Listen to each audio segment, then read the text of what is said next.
আসসালামু আলাইকুম ওরহমতুল্লাহি বারাকাত। আপনি কি লেখাপড়া করছেন? আপনি কি উদ্দেশ্যে লেখাপড়া করছেন? আপনি কি উদ্দেশ্যে লেখাপড়া করছেন?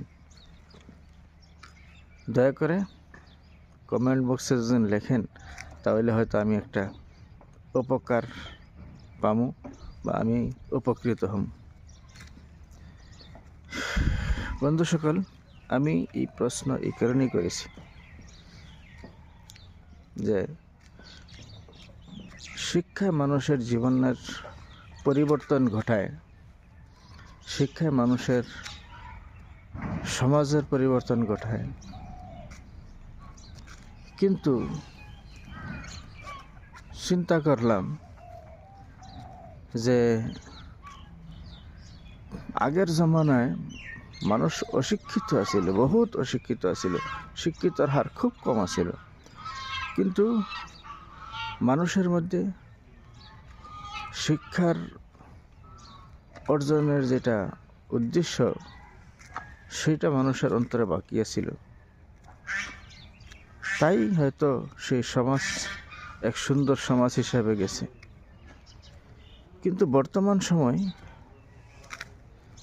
শিক্ষার হার বহু গুণে বাড়ছে, কিন্তু সমাজ কেন সংস্কার হয় না? সমাজ কেন আগের থেকে আরো অধিক বিভ্রান্তকর হয়েছে? তার